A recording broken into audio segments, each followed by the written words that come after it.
Hey guys, great to be back. Another day, another vlog post. By the way, Dirk loved the vlog post from yesterday, so the only thing he said, I said Dirk too often, but I guess he had to find something. So today I want to follow up a little bit on the post from yesterday, because yesterday I talked a bit about that there's a true or real you, and then there's something that we call the ego. Why do we even have an ego? That doesn't make sense, or does it? Apparently, I don't want to sound too spiritual here, because the word spiritual already means like, ugh, you know, what kind of guy is this? What is he talking about? But it is ultimately a lack of love. So I don't know about you, but most of us didn't have perfect parents. Mine definitely weren't perfect. Ultimately, they probably didn't know how to treat a kid. Now, I give them some slack, because at least my parents were still part of the war generation, so they were a little crazy anyway. I mean, imagine sitting in a basement, and then you know that now your city will be bombed and you don't know if you survive or not. It must have been a traumatic experience. But of course, many generations had these traumatic experiences. I mean, you can probably go back thousands of years and find wars, and then people had these traumatic experiences and passed it on to their children. It's just the case that today we know a little bit more about it, and we know that there is trauma in families. But even if your parents didn't have to go through a war and were quote-unquote normal parents, but everybody has traumatic experiences as a child. So the main trauma is a lack of love. So when your parents are not there for you emotionally, and that can be so traumatic to a child, because you feel in a way you completely depend on your parents. So I like to see the ego as kind of a dream. In reality, you make up an illusionary self to protect yourself from getting hurt. But obviously the trauma is stuck in you, so it doesn't go anywhere. And the problem with the ego, with that mask that you put on, what I was talking about yesterday, is that you always know it's fake. But you try to cover it up because you want to protect that real self, that what you really are.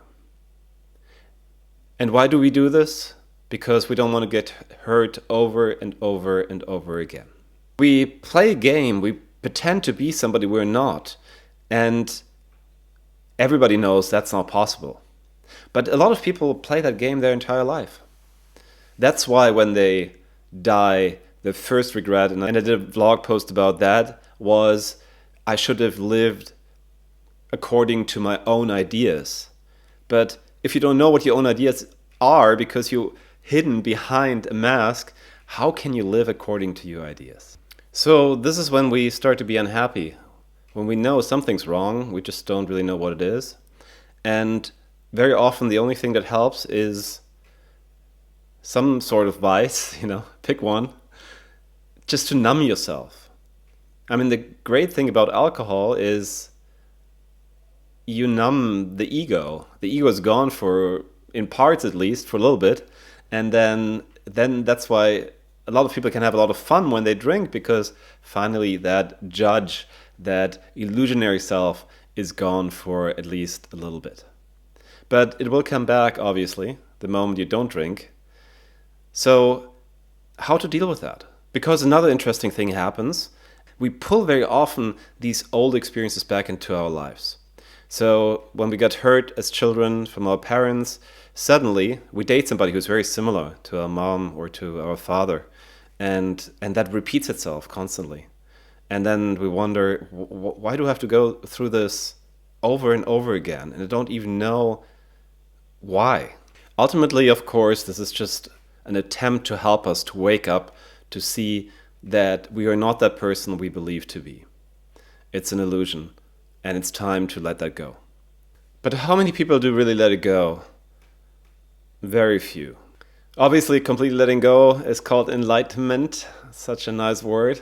I don't think there are many enlightened people on earth. If we at least can let go a little bit of that ego and connect more to ourselves and feel more free by doing so, and are also able to break out of that wheel of life that these past experiences repeat over and over and over again, then we're on a completely different level.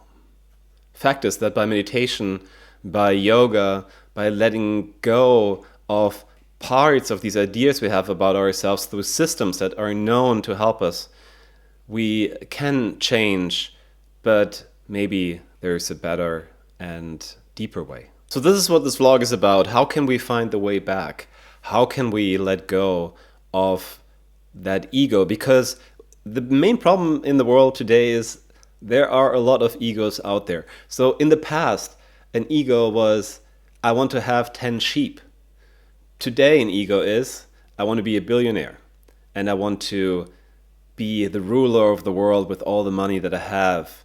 So we could also say at the moment we live in the world with egos on steroids. That's the cause of the situation the world is in at the moment. So I want to talk more tomorrow about it, but for today, just be aware that the ego, the mind, will not have the solution. We will not get out of this crisis through thinking about it. This has to come from the heart. This has to come from the intuition, because the problems are too big and there are too many to be able to figure this out with our minds. There are systems that can bring us even deeper and connect more to who we were before this ego was created. But today is not the day for that. We'll discuss this in future vlogs. Thank you so much for being here. See you guys tomorrow. Bye for now.